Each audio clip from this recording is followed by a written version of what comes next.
Hey squad, welcome to the Proudest Performance Podcast. Yet another week of laughter and joy and fun and excitement and scary stuff and conversation.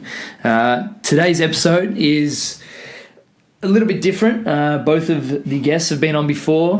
We have Daniel Aitchison and Simon Cooper. Today's chat was just kind of a dive into how everything's been going. We spoke about perspective a lot. We spoke about karma. Buddhism came up a little bit. We spoke about challenges and communication and kind of the drive to understand yourself a little bit better and have that self-love, but also move towards a place of loving others and caring for others and helping, I guess, cultivate environments and communities that can grow and talk to each other and figure out all this stuff that we are trying to figure out. So yeah, I hope you guys enjoy the next hour or so, because I certainly enjoyed having the conversation. If you have been enjoying it, if you have been loving the episodes that you've been listening to, please share, subscribe, do all that fun stuff. If you could leave a review, that would be absolutely exceptional. If we could get a couple of reviews a week, I don't care if it's the same person, just say the same thing. Make sure they're 5 stars too. If you want to leave a shit review, don't leave a shit review. If you want to leave a good review, you can leave a good review. Yeah, that's what I need with the reviews. Apart from that, let's get into the episode. Cheers to you all.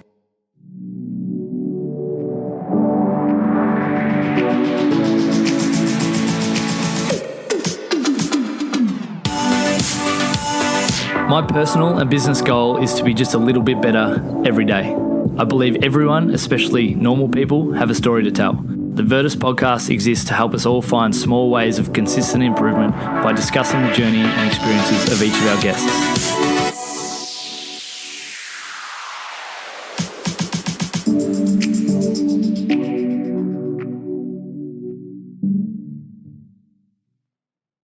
Mr. Simon Cooper, we're back. Lachlan. It's good to see you. It's good to see you too. Question for you. Go. What's your word for the moment? Word for the moment. There's so many words. Presence. Elaborate. So, I've been thinking a lot about mindfulness. Yep. And I think a big part of that is being present. And I think to be mindful, all you need to do is just to be mindful of your present moment, be present in where you are, what you're doing, and just finding that sort of stillness. Do you think presence and mindfulness and stuff can be like overvalued sometimes? Definitely. I think people overthink it. Yeah. I think it's not as hard as you think it is. Yeah, true. But I also think that it's important to, if we want to be present, that's great. But sometimes we need to be omnipresent. I don't know what that means. It's a cool word. We need to look forward to the future and plan as well. And we also need to look back at the past. And we can't just live in the present moment all the time, because then we won't get any shit done. I think where presence and mindfulness has its value is when we are thinking too much about the future and the past and being overwhelmed by all that. Yeah. And feeling the stress of that. I think it's like a strategy or a tactic to overcome that monkey brain. Oh, good. Yeah. Speaking of monkey brains, Daniel, how are you, mate? This guy. I'm very well. I struggled with my presence here. Turns out that when you live in the mountains for 10 months of the year, you forget that driving anywhere at 8:30 in the morning takes 6 times as long. True. There's a lot of kids getting dropped off at school at the moment. What's your word for the moment? My word for the moment. Curveball. Relaxing. Nice. Relaxing. Good. Let's go with that, because I'm attempting to do that. I'm just getting bored, but it's a fine line. It was meant to be relaxing, yes. You're in a bit of an interesting part of your year at the moment. Yeah, it's not your standard kind of year setup, I suppose. That's why it gets weird. For those listening at home, for those playing at home, you would have met Daniel if you listened to episode, the one that Daniel was on. 32. Lives. It was 32, I bet. Lives a little bit of a different life to most of us. Travels and follows the snow. What's it like being home for a month? Different to what I imagined it would be. Yeah. After 6 months of quite a long and stressful season for all of us that live up there and do that gig, you get to the end and sort of feel as though a big long break would be amazing. And I looked at Bryony and I said, I want to spend a few weeks just doing absolutely nothing. I just want to chill out, relax. And she's like, I might get a little bit of work. And I'm like, you crazy? And I've been here for a week and I'm a little bored out of the brains already. Cabin fever. Yeah, I tell myself that it's going to feel different, but no, I think coming back, I have this idea that everyone else is going to want to have a break and some time, but everyone else is just living the regular, normal grind. And I mean, I've just come from my grind, which just happens to be in a different place with a different group of people. Yeah. So yeah, just trying to find a little bit of. It's funny that I say this because this is what we spoke about last time, but I feel a little meaningless and a little bit without purpose when I'm just sitting here doing nothing and everyone else is rolling around doing their thing. Yeah. But at the same time, I want to relax. I don't want to spend 4 weeks in full-on mode, go, because it's only a month before we fly back to Japan and start it all over again. Do you think it's a dangerous mindset, like living that whole season of going, I can't wait to have that month off? Or has that been your mindset? Or, I know, like chatting to you. I suppose it depends on how things are going at particular times throughout the season or throughout time. I try to avoid that mindset of, I can't wait for the end of the season, because I think if you're at that point, you've really got to question whether or not you're doing the right thing. Yeah. Because it just becomes a matter of you just ticking along doing it because it's what you feel like you should be doing as opposed to what you want to be doing. I've got to a point in doing seasons now where it's a little bit different for me to what it used to be as for what it is for a lot of people, in that I spend between 6 and 7 months working the Australian winter season, have 3-4 weeks gap, and then I fly to Japan and repeat, and I do the same at the end of the Japanese season. That's not the same for everyone. A lot of people will only work 3 months in Australia and maybe 3 months in Japan. So they've got 6 months as well in the year. Or a lot of people just won't do both. They'll just do one and only spend 3 months doing it.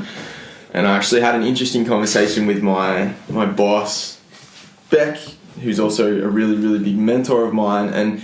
And she reminded me that it's okay to be in the space that I was getting towards the end of the season, just because of the weird dynamic that you have by bouncing back and forth and not having much time in between. There's a lot of us that do it. Yeah.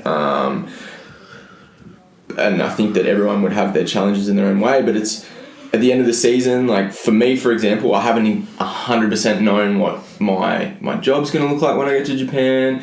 I didn't have my flights booked. I didn't have a lot of things fully organised, and you're locking in the next phase of your life.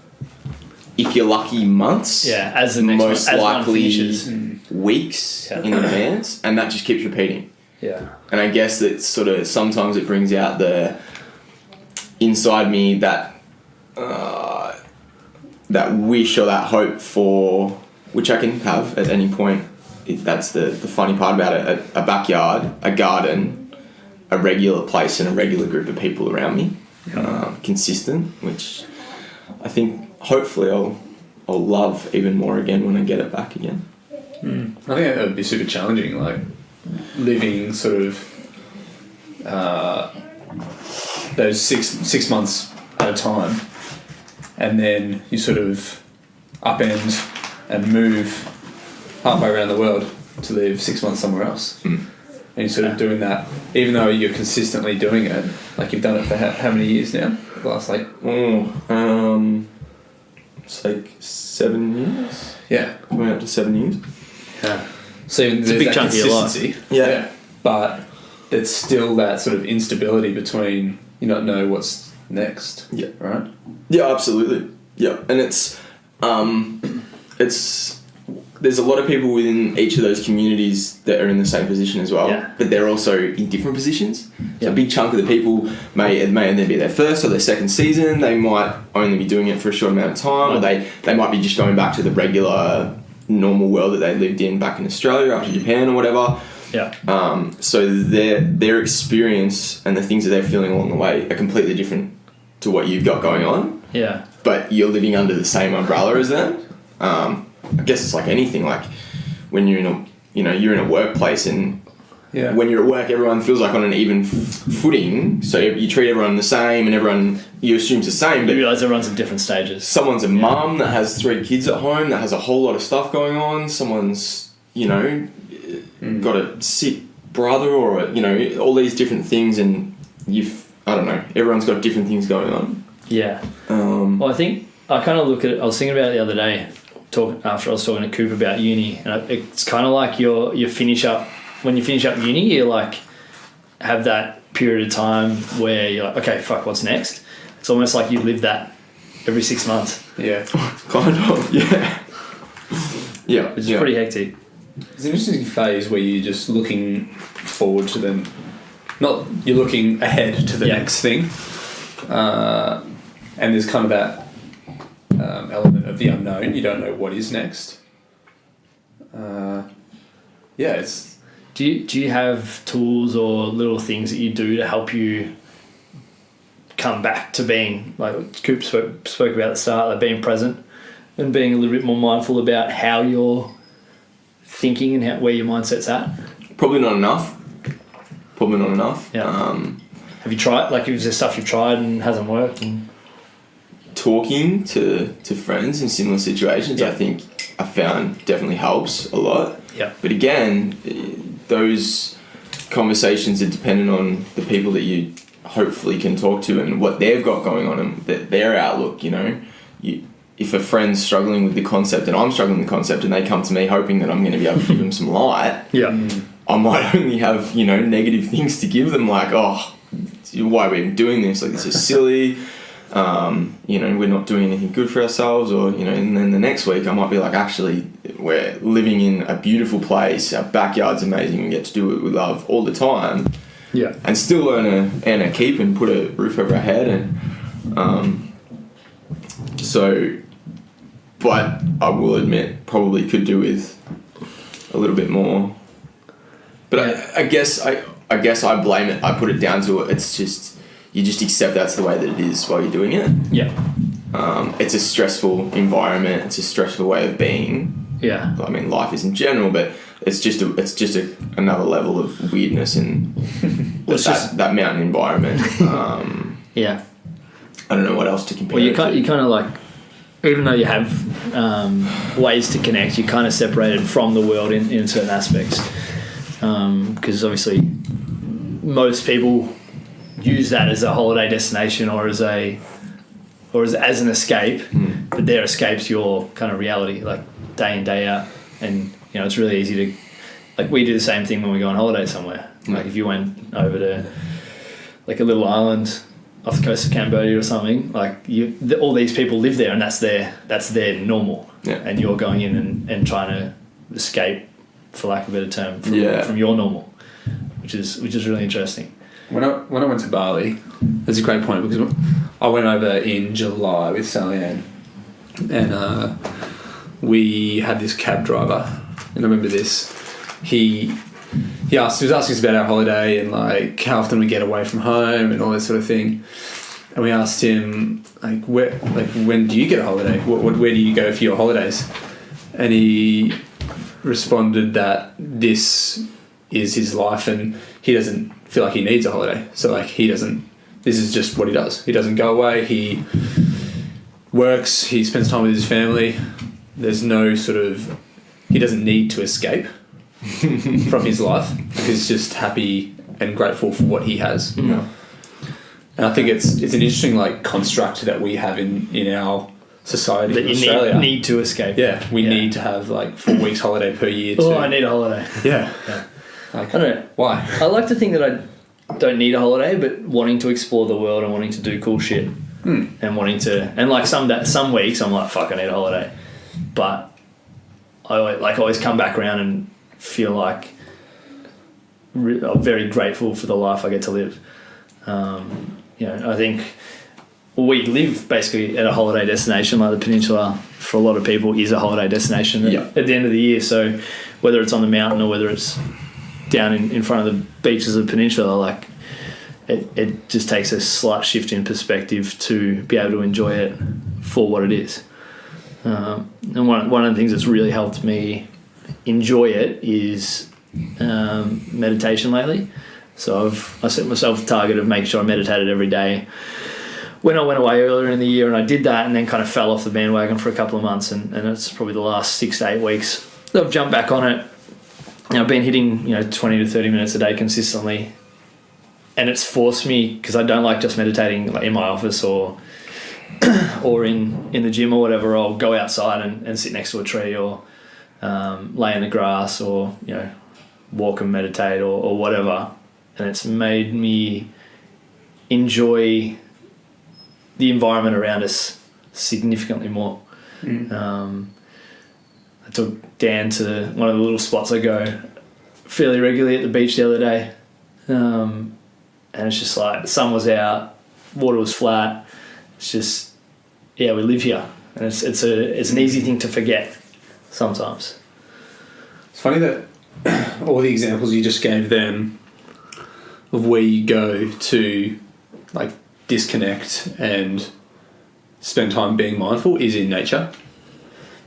And you are just spending time in the natural environment and being appreciative of It's funny how you use the word disconnect, because I look at meditation as a way to connect. Interesting. Even though I'm like getting out of the bubble, like I'm getting out of the bubble, like my bubble, and connecting with nature or connecting with myself, and just letting my brain kind of just do its thing without any expectation or intention. My expectation is I'll feel better afterwards, and sometimes I do, sometimes I don't, but I look at it as a way to connect. Yeah. I was just about to ask you to explain to me how you go about meditating, because it sounds like I could do with it. I stop. But just through what you just said, it occurred to me that it's a big part of what I already do anyway. Yeah. Especially when I'm in the mountains, one of my favourite things to do, and I feel amazing the moment that I step out is leaving the resort and going touring a backcountry. Yeah. And just sort of like going away. The moment that I can't hear the chairlifts or hear crowds. That's cool. And I can't see anyone. It feels completely different. And if I'm with people, I'll literally look at them and be like, how good does that feel? Can you hear that? Yeah. Because normally those people that I'd be with are, they're on the same page and... Yeah. Or they haven't experienced it before. And that's really, really cool when I get to take friends or people. I mean, we did it when we were in Japan last year. Probably thought you were going to die for a moment in that powder, but... Yeah, it was deep, but we got there. And that was a moment. I talked about it in an earlier podcast. It was like one of my moments of the year was like boarding back down with Bryony after,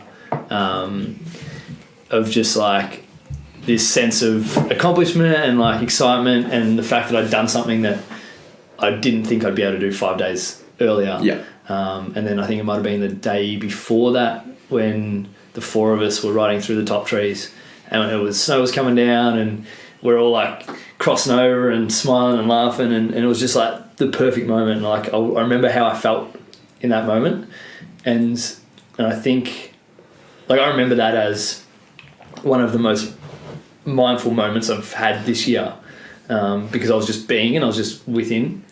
This year does not feel like this year. Yeah, it was fair, man. Yeah. Wow. Yeah, like it's great. One of the things I was reading the other day was how much we can actually accomplish in a year. And I look back and I've like traveled to 8 new countries. I've had all these new experiences. Like I've done that in Japan. I've been to Machu Picchu. I've like seen Iguazu Falls, been to Patagonia. You know, we've grown the business. We've done all these, like played a year of footy, and there's so many different things that we can actually accomplish in a year. I think it's really important to be able to stop and look back and kind of go, wow, that was pretty bloody cool. And I think so many people feel like the days are just passing day in, day out.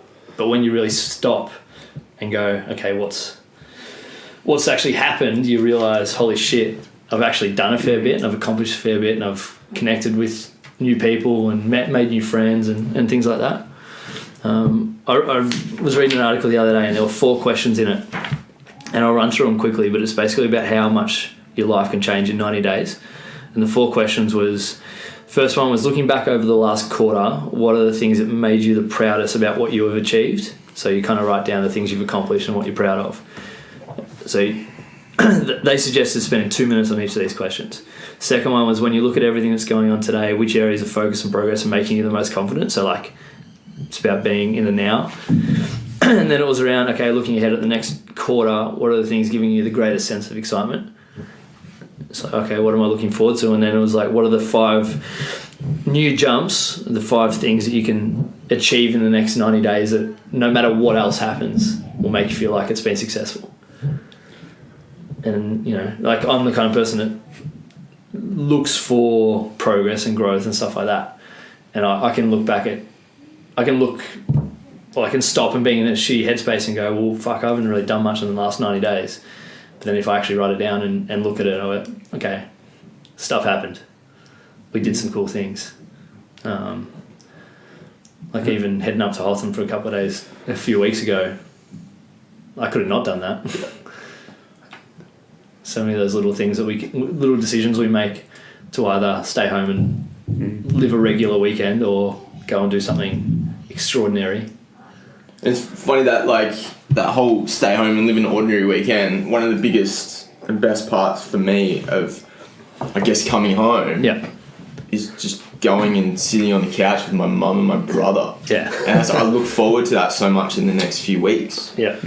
It's not glamorous. Yeah. It's not, you know, like thrill seeking and things like that. Yeah. But it really, really means a lot. I think that gets overlooked. Definitely. For sure. Yeah. When everyone else is doing all these wonderful and beautiful things and posting all these fantastic photos on Instagram about the glorious places they are, which has its own merit, absolutely. Yeah, that's part of it, right? Yeah. Yeah. I think you could go a long time and go, oh, hang on, I haven't like appreciated those little things. I think it depends on like the phase or stage of life that you're in as well. Season. I was going to say season. I can see you twitching. Yeah. Like for you, Dan, you're in a season where you are appreciative of all the small things and you're not seeking grand adventures, and where you have gratitude for spending time with your family and like building those connections again, where someone else may be in a season of expansion and growth where they're chasing down things and where they're seeking these new experiences, and they're going to be doing a whole lot, like they're going to be busy doing things, and that will be part of their like inspection of what they've done and what they've achieved. But that's not to say that it's any less good than what you've sought. Yep. Yeah, absolutely. There's no right answer, right? No. And that doesn't mean that just because your list is a little bit small than someone else's list doesn't mean that it's any less meaningful. Yep. I think that kind of comes down to being, we talk about being critical of everything, but being less critical of what other people are doing, of what you're doing yourself, and just accepting that whatever someone else might be doing, it mightn't seem glorious or it might seem over the top, whatever, that's what they feel like they need to be doing at that particular point in time. Yeah. And the same applies for you. So that's that. Everyone's on a different compare journey. That. Like if I compare what I got going on right now to what you got going on, so different. Yeah. That's it, like comparison. Why even compare yourself to someone else? Because they're in a completely Because we're different path. taught to compare ourselves to each other. Doesn't make sense. But I spent 12 years comparing myself to a school full of people, didn't I? Yeah. Well, I don't know. That's a big rabbit hole. It is. But I think system, that like we're bred to, to compare, but we need to step away from that and go, well, hang on, let's not compare. Let's just, that's awesome what you're doing, and I should feel awesome about what I'm doing, and that's kind of where it needs to end. Where does that, like, so obviously we know we don't want to compare, but it's really easy to. So where does that understanding of I'm on my own path, this is what I should be doing, or this is what I should be looking at, or whatever, how do you figure out that that's your path and you're not just chasing someone else? Like, is it just introspection? Is it, trying to understand yourself a little bit better? It's really hard. Yeah. Really hard. I think it comes down to like having a vision of the person that you want to be and what you want to achieve. Yeah. And then the lifestyle you want to live. The lifestyle you want to live, and then taking these steps to realise that vision. And understanding that everyone has their own individual vision and it's going to be completely different to yours. Yeah. So, like, you can control the things in your life that's controllable. The rest is outside of your control, so why bother stressing over that? Yeah. And understanding that everyone has their own perspective on their vision as well. I think, like, they'll tell you what their best self looks like, and that will be different to what you perceive that best self to be. Does that make sense? Yeah, this came up. I can't remember if it was a book. It might have been a book I was reading. It was about that you're the only person that sees you the way you see you. So, like, the version of who you are. So the version Coop has of me in his head is different to my version of me. Yeah. And same with Dan and everyone. So every individual person thinks about you slightly differently. And I think it's really important for us to have our own identity within ourselves before, like, not that we should worry at all, but before we worry about what everyone else thinks of us. Because, that's going to determine who we are on a deeper level. I wrote a thing the other day about no one knows your story, or no one knows anyone's story but their own. So I can spend 6 hours a day with Coop for 10 weeks, but there's still 75% of his life that I'm not spending with him, unless we hung out a lot more. I'm okay with it. Yeah, cool. So I just think it's a really interesting one, because, like, we have our perceptions of what other people think of us, but we're never really going to know on a really deep level. Like, we can understand people respect us and appreciate us and love us and things like that, but if it doesn't come from ourselves first, then it's kind of meaningless to a point. That's really, really hard to wrap your head around at times. I think it's something that I've kind of, like, tossed over in my head a lot more than I used to recently, as a way of sort of, like, thinking about the way that people behave and act, and how you behave and act, and how it's all based on your perception of your reality, and that's completely different to the person next door to you, and how that influences us to do things. And it's that really big one of, and I've got some people around me at the moment that really are helping me understand this in a big way. That not into, if you let's say you see a friend that's going down a path that you think is out of character for them, or is not healthy for them, or at what point do you try to help them with that? To what degree do you go, hey, like, are you good? Like, is it enough to just ask, are you okay? Are you going okay? Or do you need to grab them by the scruff of the neck and be like, what the hell are you doing? Like, where does that line cross? Because we're all adults and we're all responsible for what we're going to do. And if someone gets in your face and shakes you, and you change behaviour because of that, is that, are you changing your behaviour for the right reasons? And or are you doing it because someone thinks you should? Yeah, and or is it that person's perspective that's wrong? Like that person's got it wrong. It's so hard. How do you get clarity on that? Yeah, because the more I read and learn about psychology, the more you start to realise that what people see in other people is the things that they see in themselves. So whether it's something they like or don't like, they kind of project what they're feeling on you. So, if someone's kind of worried about what you're doing, then maybe it's something within their own life. And then, I don't know, I think it's just a matter of asking if someone's struggling and, it's not, are you okay? It's what's going on? Or it's like asking the question that allows them to open up and talk about it, and then having that relationship and that care for that person so that they know they can kind of open up and talk to you. And I think if you're open and vulnerable about who you are and what you're kind of doing, then people it attracts people to feel comfortable to ask you for help.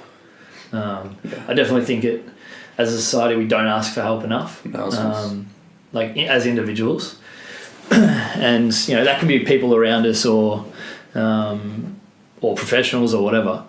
Like I'm seeing a psych for the first time, and I was chatting to a couple of people about it, and there's kind of still that little stigma around doing it, around talking to people that like professionals, and I'm doing it as a bit of a way to learn a little bit more about myself and what's going on in my head and what's working and what's not, and how I can understand me a little bit better. Yeah. Because I think that'll help with every area of my life. And I thought it would be cool to do it from a place of someone that doesn't know me from a bar of soap. Yeah. Because it's really easy to have similar conversations with the people we spend a lot of time with. But like this is something that's super out of my comfort zone. And it makes me nervous, but it's also exciting to see kind of what comes of it, if anything. And I think we don't need to wait till something's going wrong to have those conversations. There might not be anything that necessarily comes from it, but just the process of telling your small story or whatever's running around your head to a different person. I've definitely found the benefit of it hugely. And someone asking different questions as well. Like, the people you surround yourself with, you sort of can anticipate the questions that they're going to ask. Yeah. So, having someone that you can go to that's going to ask the unknown. Like, you don't know what they're going to ask you. Yeah. And you don't know what things they'll pick out of your story and what they might want to dive deep on. And you might not have dove deep on that before. Dived it. You might not have sort of gone down that rabbit hole. Yeah. And been able to articulate exactly what that rabbit hole looks like. Yeah. It just gives you another piece of string to tug on. Yeah.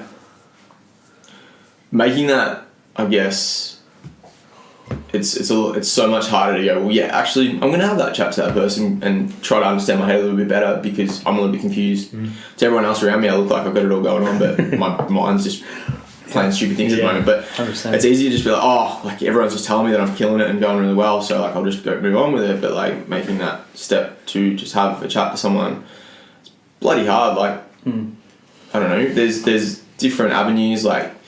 It's a really good thing. We're constantly told about Lifeline and these different, Beyond Blue and all these different things. But I guess I feel like the stigma around that is like you're in a really, really bad place.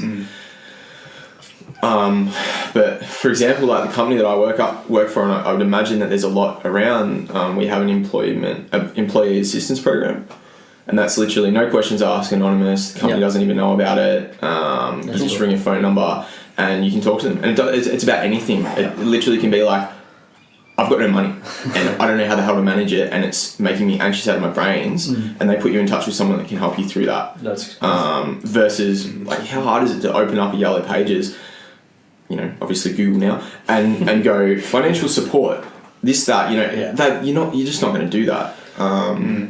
Yeah. Well, I think like as far as we are so flush with resources for any problem that you kind of have, but it's I think that the more difficult thing is identifying what that problem is and getting yourself out of your head and figuring out, okay, what's my actual problem and how can I find out a way to help with it. So if it is finances, it doesn't take much to jump on Google and start chasing some financial advice.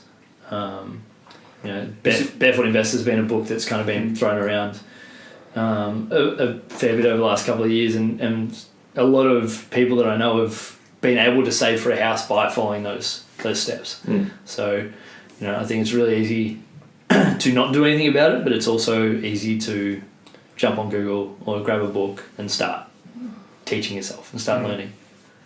I think it's breaking down those barriers to entry, like making things easy to look up. Like that system at your work is amazing because all you need to do is pick up the phone and dial a number. Yeah. And it's anonymous, so it's not as if there's any sort of there's not going to be any expectation, or there's not going to be any sort of, what's the word I'm trying to say? I can't think of the word, but Repercussions? No, they're just not. They're not going to. There's no expectation of. I'm not sure what I'm trying to say. In terms of like expectations of them trying to fix your problems, it's just, okay, I get this off my chest, so I actually talk to someone and maybe work out what step 2 is, maybe work out what step 3 is. Yeah, there's not going to be any sort of barrier to you picking up that phone and finding a solution. Yeah. Like that's their job is to help you, and there's no. I'm trying to think of this word, and it's stuck in my brain. Damn it! It'll come to you as soon as you finish this podcast. Yeah. That's awesome. Yeah. I guess. Have you used it? I have. Good. Yeah. That's right. And it was actually recently, and it's something I'm in the process of at the moment, to be honest. Yeah. And I'm out of seasonal employment at the moment, but they still had no problems with sort of rolling it through, and it's all fine. And I'm 5 hours away from my job at the moment, but they sort of, have resources all over the place. That's good. Sick. And it's, yeah, I don't know. I guess for kind of like what you said, I just to get a little bit more of an understanding of what's ticking over in your brain, because everyone else can have a certain perception of what's going on for you, what's going on around you, and then you have a perception of that, and then your perception is influenced by the other people around you, and then all of a sudden it's like, well, hang on, what's up, what's down, what's real and what's not, and then just to get a little bit of clarity on exactly what you're thinking, and because it's not all as big and ugly and as convoluted as what your head makes it out to be. Oh, we make things so much worse in our head. So much worse. Like lately I've been getting kind of comments of like, oh, it looks like you're killing it, like it looks like it's going really well, and it's just like some days I get those comments, it's like, far out, I feel like I'm pushing shit uphill. Like I feel like nothing's working, and I think it's important to take everything with a grain of salt, because sometimes people say that, and I'm feeling shitty about the way things are going, and I kind of stop and assess everything a little bit more critically and go, well, shit, yeah, more people are training in the gym. Like, our sole goal is to make everyone's world a better place, and if more people are coming into the gym and being more consistent and achieving the things they want to achieve, then we are killing it. We are doing pretty well, but it's really hard to miss that. And it's that search for what, like, it's that fight for being happy with what we have and still searching for more at the same time. It's interesting that you say that, and I think that if you are listening, go do this. Just that small, like, go and pay a compliment.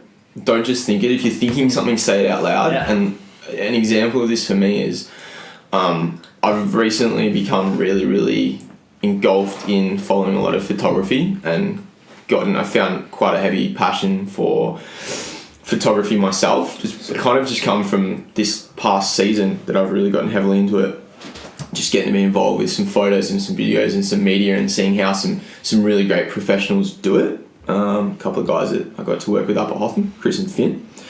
And what does that mean? Is that 5 minutes? It's a shout out bell. Shout out, Bell. Oh, there you go. Okay. Sort of opened up some really cool opportunities, but gave me a little bit of a passion in a new direction. Long story short, there's a girl by the name of Sarah who's a very, very accomplished photographer, and she spends a lot of time moving between different mountains and different places around Australia and around the world, takes some really fantastic photos. I met her towards the end of this season, and I genuinely really love the work that she produces, and I said, I'm sure that you hear this all the time, but I think your photos are unreal, like different to what anyone else is doing. And she's like, oh, thanks so much. I'm like, and she's like, I actually don't get that all the time. And I was like, are you kidding me? Yeah. You know, she has, I don't know, 100,000 followers on Instagram and all these different things and all this and all that. And in my head, I guess you're like, that's a lot of feedback and a lot of good sort of validation. But it genuinely seemed as though when I said that, that's not something that she gets told regularly. Yeah. And I know that if I get told something along those lines at some point, I don't know, it warms your heart a little bit. And it gives you a little bit of confidence in what you've been doing, whatever it is, the most simplest thing in the world. Like someone might be sitting there being like thinking I'm not killing this parenting thing. Like I'm struggling, and someone walks up and goes, your son or your daughter have fantastic manners. Like it's a real compliment to you. And you go, hang on, wait a minute, I'm doing a few things really, really right. So to loop back around, go give someone a compliment, tell them that they're doing something really good and mean it. Yeah, the value of small. Doesn't take much. The small increments. Yeah, and just telling someone they're doing really well. Like I guess we see it in the gym a little bit, where people can be really really unkind to themselves by comparing them to other people, but it like you see faces light up if you get one little like you do really well, like, and that's all it takes, like a couple of words. It's being genuine as well. Yeah, I think it's too often that we go through the motions of saying like, "Hey, how are you?" Like, "Good to see you," but like, what does that mean? Yeah, like we need to have that genuine connection with people and mean what we say. One of the things I've been trying to do over the last couple of months is when I ask someone how they are and they give me good, and you just follow it up with a really, or like is tell me more. Tell me more. Like fill me in. Why is it good? And you start to understand a little bit more about people. One of the things I've tried to do for the last couple of years is create more content and put more things out there, and it's funny how like I can send an email a week, do a podcast a week, put up a bunch of Instagram stories of things that I'm going through that I feel as I'll help other people, and every now and again you get like a week and a half or 2 weeks where no one will reply to anything, and it's just like is this really making a difference? And then you'll get one day where you'll get 15, 20 replies, this is what I needed to say, or this is what I needed to hear, or I feel like you're in my head, and it's like little things like that, and it's like, okay, cool, everyone is paying attention. And I think it's really easy to do that podcast or do that Instagram post or do that chuck a photo up or do a compliment to someone in person and kind of get that feeling of, okay, I'm doing a good job. And it's really easy to pass that on as well. I think we communicate really well sometimes with the people around us, and sometimes we communicate like shit. I think it's important to be able to stop and have those conversations, whether it's online or hopefully the people who are listening feel like we're talking to them. And you can tell as well when someone is genuinely fostering that connection between you, or whether it's just a shallow conversation and it's just meaningless small talk. Like one of the people that we follow, Logan Gelbrick, talks about like high performance communication, and this is more in a team context, but when we think about how we communicate with the people around us and communicate with people in our workplace, do we just communicate using meaningless words and meaningless phrases and small talk, or do we actually say what we mean and mean what we say and get to the point and foster that that genuine. It's just connection, right? Like when we think about high performance sport teams, do we think that they take part in small talk on the field? Yeah. No, they get to the point and they are doing it for the greater good. Yeah, one of the examples he uses is like, we don't really have it. I don't know, I assume we have it here, but like people talking around a water cooler. It's like, oh yeah, you look fantastic today. By the way, if you could get that thing that I asked you to do on time, that'd be fantastic. And oh yeah, I can't wait to have some drinks with you on the weekend. Like, is that like bullshit sandwich? I think he uses the term. Yeah. So it's like you give a shit compliment you don't mean, and then you follow it up with, oh, I really need you to do this, and then you follow it up with a shit compliment you don't mean. And I think communication works so much better when you're just direct about, like, yes, I genuinely give a fuck about what's going on in your head, or Coop, get that fucking ad up, sort it out. I think it has to, like, it's coming from a place of truth and it's coming from a place of love. Yeah. You're not being direct to be rude. You're being direct to get a job done. Yeah. And, like, if we're talking about paying people compliments and creating a meaningful connection with someone, then we're getting to the point of trying to connect with them and, like,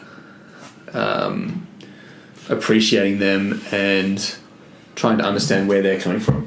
Yeah, like if it goes flip side, I think it needs to go flip side too, right? So, like, say, like, we'll use the work example because obviously we got on fairly well, but we're also working together. So if I say to you, dude, did a really good job on that post you put up today about, like, Cooper wrote a post on progress and it was fucking sick. So really good job. And then next week you're a bit flat on, okay, dude, what's going on? Like, you've been super flat this week. Like, how can I help?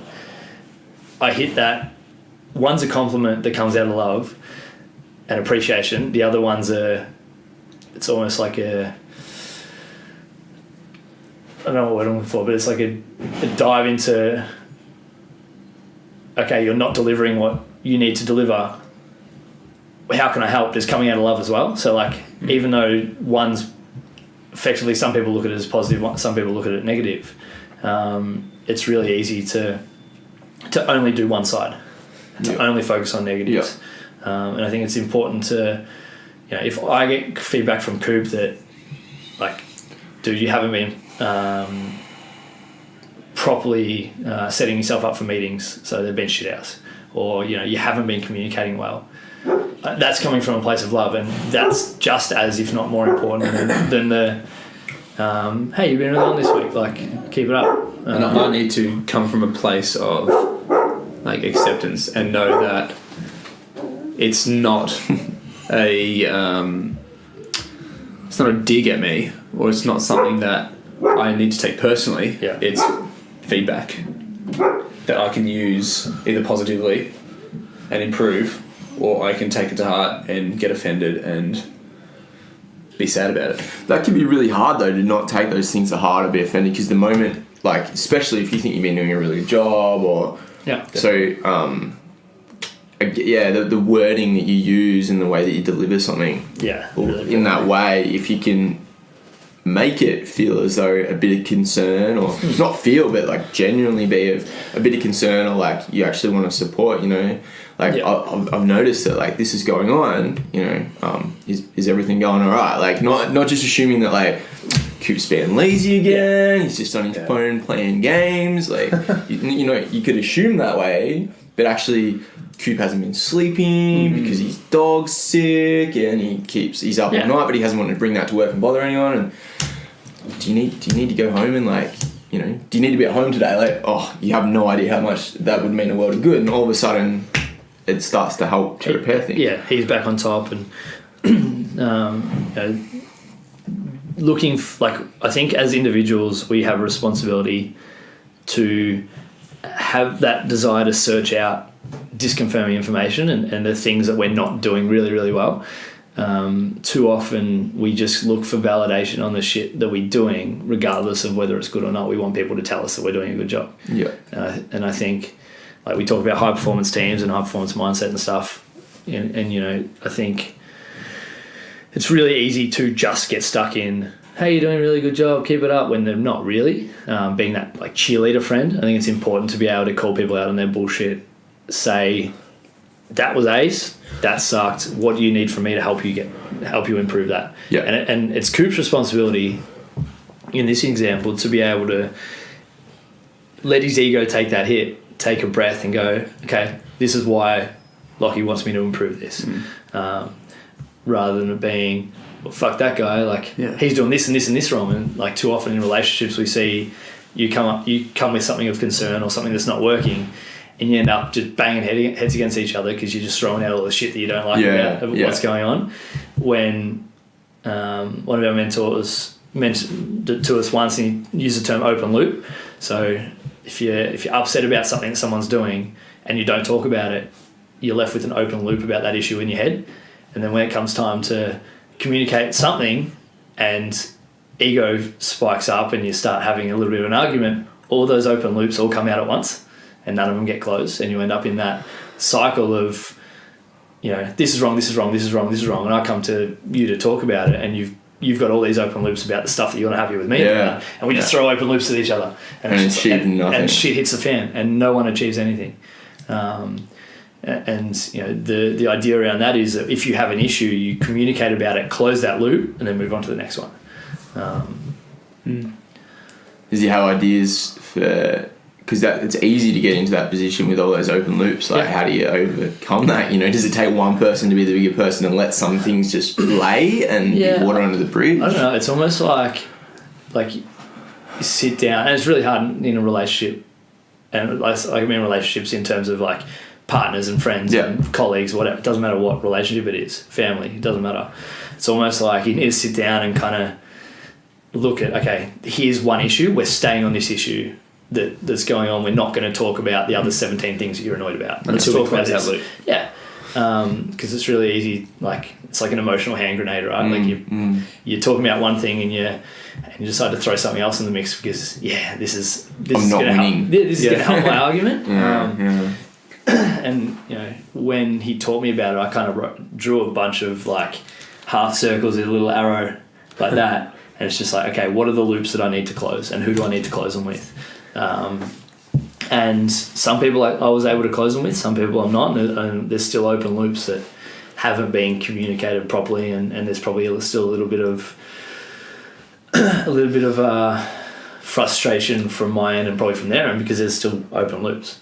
And it's, you know, I think it's something that we really need to understand is that we're all trying to figure out how to close the loops, even if we don't necessarily understand what the loops are and what they are. And if we try and throw everything at once, especially at a time where, you know, Coop's dog's sick or you know, he hasn't had much sleep or something like that, then it just adds fuel to the fire, and it's why so many people struggle to communicate with people.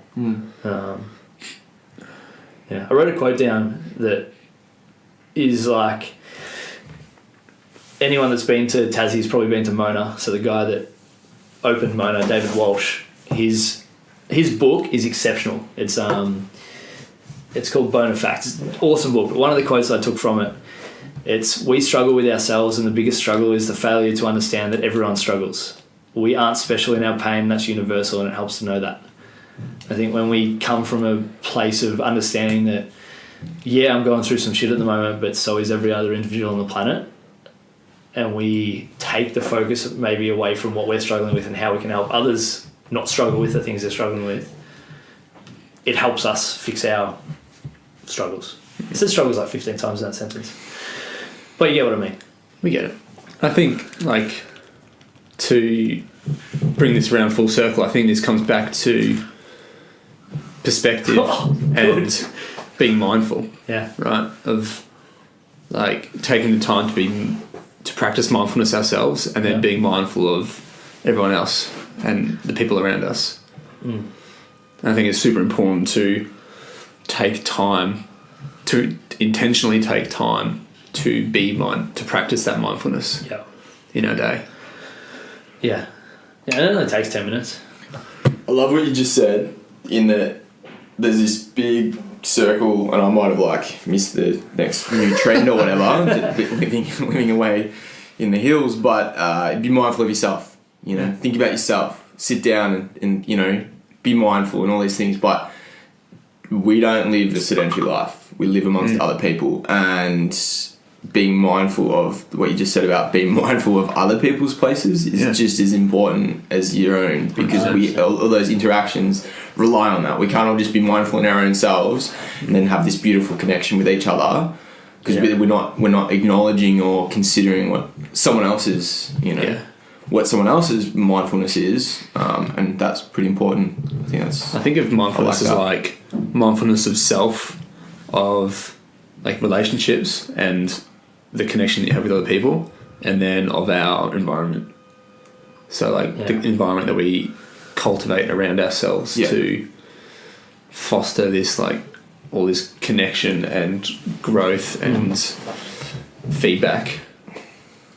And if we take time to intentionally think and ponder these three areas, then I think we can build a world that is going to be better. Yeah. And like it starts with you. It starts with you, but it can't finish with, like, it can't be just you. And I think that's an issue with a lot of mindfulness practices and a lot of, you know, wellness retreats and things like that. It's like they're so focused on self-love that they forget that you need to look at, like, then you need to love everything else as well. So it's almost like it goes too far, and it's like a selfish mindfulness. And it's important to be selfish, don't get me wrong, like that's an important part of it. But if you just focus on yourself and just focus on self-love and, oh, this doesn't serve me, you forget that you're meant to be serving other people and the rest of society as well.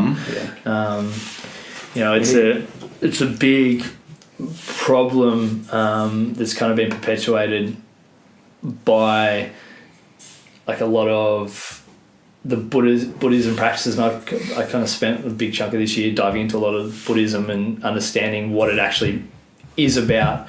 And we've kind of like, as a Western society, we've taken parts of it that are all the let's like, it's all like the selfish, self-love, self-compassion parts of it, and left all the but this needs to serve the greater good. Could you say the sexy, marketable parts? We've taken 100%. I'm just gonna go out there and say that. Well, that's spot on, and it's like, and we can say, okay, the Instagram generation and the hashtag self-love and the like.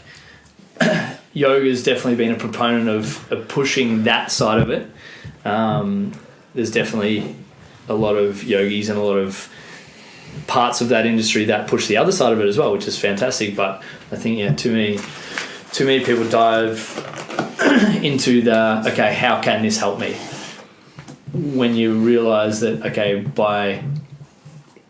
need to help me, but then by helping other people, I get that warm fuzzy feeling, and it makes me feel good, and the world's a better place, and everyone wins.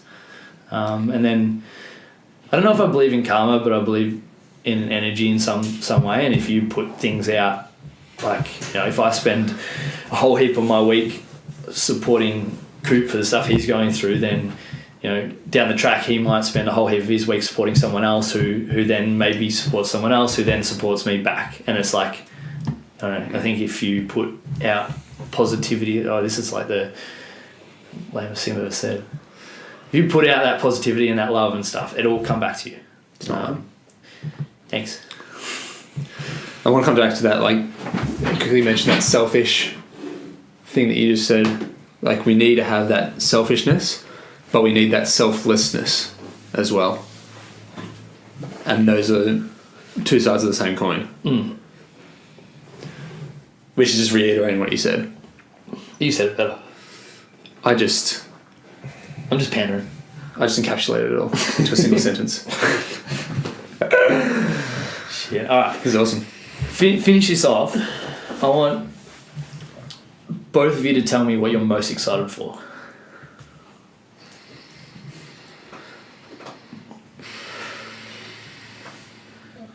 Poof. And think amongst yourselves at home in terms of like, okay, what I've been using the term a little lately, like what sets your soul on fire?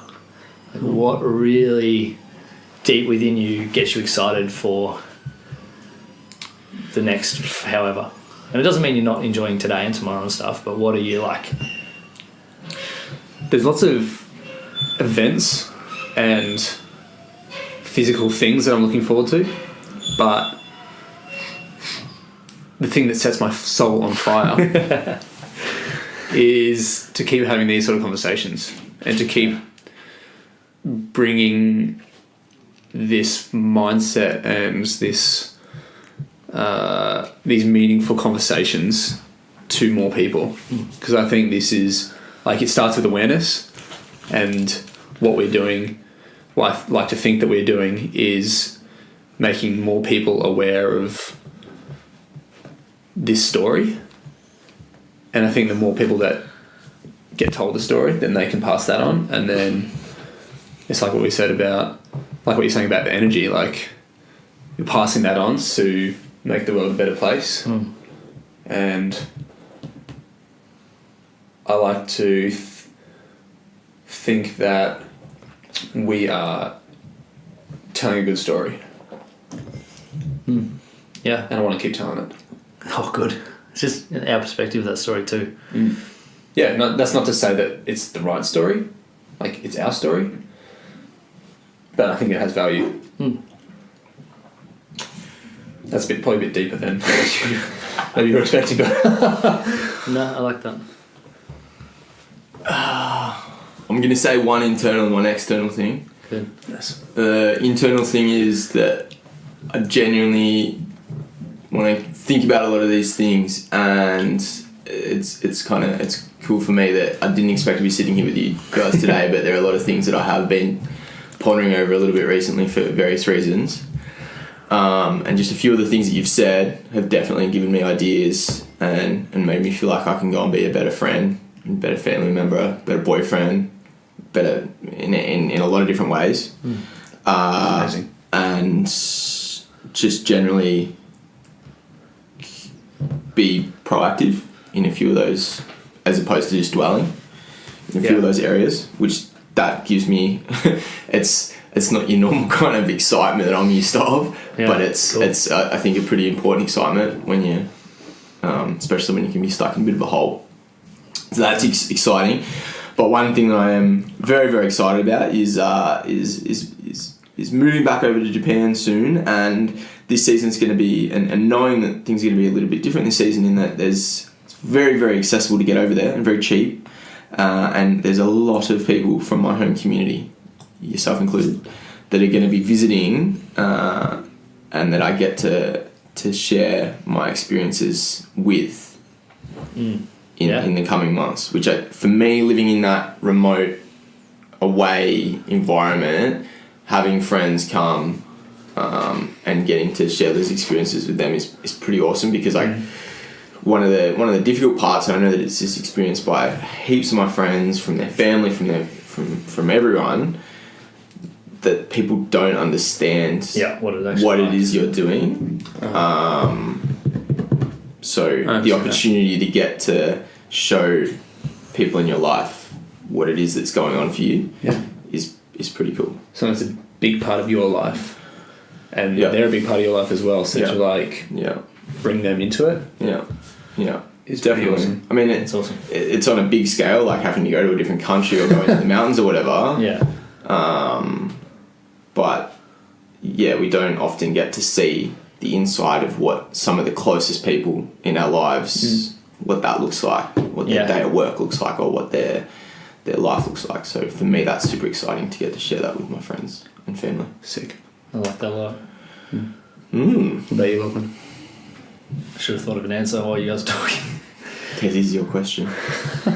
I think I look at, like, I've been diving into the last couple of years, especially the last 12 months or so, I've dived into a big kind of like growth, personal expansion, personal understanding, professional development kind of phase, trying to give myself a bigger container, a bigger capacity to be able to do what I do and to be able to give and stuff. In the last probably month or two, I felt really like a little bit lost in terms of like what I'm trying to do and what I'm trying to learn and where I'm headed and stuff like that. And I've kind of coming to the realization that whenever you learn something, you realize how much you don't know, and you realize how much more there is to learn. So understanding that I've progressed significantly over the last 12 months, even though I feel like I know less. So I'm excited to be at peace with that, and I'm excited to be okay with the fact that every time I learn something, I'm going to feel like there's more to learn, and there's more that I don't understand, and just understand that it's just a process, and it's a journey with no ending, but it's a journey that even if I feel lost and feel like I'm struggling and feel like I don't know where I'm headed, that I'm moving forward anyway.